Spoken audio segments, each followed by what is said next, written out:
Hello Aquarius, welcome to your monthly reading for August. This is August monthly reading for Aquarius, and we are going to start with the first energy from the Oracle deck of Work Your Light, and then we're going to move on to the Tarot. Let's see what August is going to bring for Aquarius. We've got the Priestess to start with. How are you being called to step up and lead? My dear Aquariuses, this talks about strength. It is talking about your strength. It is talking about your decisions for life. And we are starting with the Hermit, Virgo energy here. As a first energy of the Tarot, the Hermit is talking about getting in contact with you, getting your power back, withdrawing your energy from the rest of the world, taking your time to heal, taking your time to think about your life, your decisions, and your purpose. So you need time because you're making major decisions and changes in your life in August, my dear Aquarius. The Eight of Cups is talking about keeping your distance from a person or from a situation so that you can finally look at the facts of it and make the decision to either walk away from it or to come back to it with a different perspective and different actions.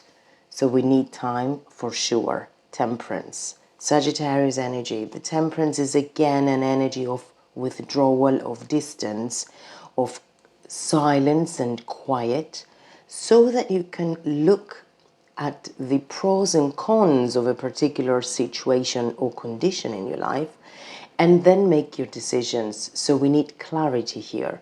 We need the truth. We need to balance things out. We need to bring our harmony within. We need to be in peace in order to make the decisions that are necessary. And here comes the choice with the Lovers energy, Gemini energy. There might be a person here, a partner in business, a partner in love, a path in life, and it feels right, but you have to make a proper plan for it. So before you move into it, you need to know the reasons why. And yes, definitely we're talking about transformation and changes. The rebirth here, the death and the rebirth with the Scorpion energy talks about a total change in your life. And the Ace of Swords is the new perspective, the new way you see things, the new proper manner that you will be taking responsibilities and your life to the next level. So let's see the Hermit.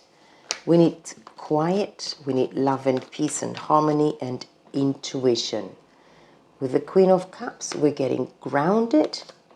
We're opening our heart and eyes towards something more genuine, more solid. We've got a King of Pentacles here, structure, a condition where you find yourself wiser, or a person who is wiser, so that they can guide you and they can take you out of this Nine of Swords energy. Now we're definitely talking about putting things in order, having integrity, and structuring a life path in a way that totally makes sense, but it also develops it further. Queen of Swords, this is exactly what you're doing. You are putting boundaries. You're setting your new goals, your new life. You are accepting the past. You're making peace with the past, and you're moving on. King and Queen of Swords talks about the communication that is needed. And in order to make final decisions and solutions and move on to actions, you need to be detached from the emotions that a particular person or a particular situation is bringing to you. That is the reason why we need the Hermit. We need to keep our distance from the problem, our distance from the issue, our distance in general, so that we can finally make the adjustments that are needed in our mind in our thoughts and turn them into actions. We've got a Knight of Cups here and the Death and the Rebirth again.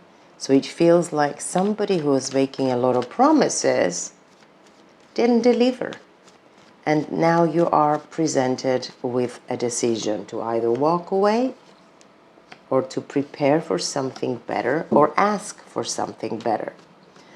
And with the Two of Wands, as soon as you finally get yourself prepared, by the way, this could be talking about your business or your career or, you know, your employment status. You might be needing to ask for a raise, and then you need to keep away for a little while so that you can need to gather your thoughts, to turn them into actions, so that you can go and knock on the door of your boss, in the boss's office, and you enter with, you know, with power and strength to ask for what you deserve to have, right? Now with the Eight of Wands, it feels like as soon as you speak out your truth, things will accelerate, and they will accelerate fast. You've got the Hierophant, Taurus energy here. This is a commitment. We've got the Queen of Wands and the Ten of Cups. It could be talking about a loving interest, a family creation, or a healthy relationship, or a commitment in a partnership that will last long. You have been carrying a very heavy load for a long period of time, and this is time to stop and end. It's time to fight for you, for your rights, for what you deserve to have in life. And, you know, things change when you realize what the problem is. Because when you don't pay attention to what the problem is, you don't know how to deal with it. And you just live a life in uncertainty. But when you understand what is going on, then you can have a better idea of what you want. And then you can go and change what is needed by taking action towards the direction that will develop things and will change them for the better. So we've got Angel of Balance here and a strategy. So you need time, you need your distance, you need your silence so that you can think things for you.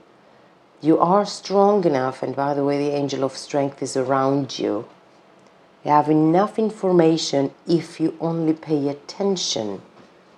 And then you are about to make the best moves for your future. Let me read you the Priestesses, which is the first energy for you and for things that you might need to have in mind during August. So we picked at the Priestess for you, and we need to find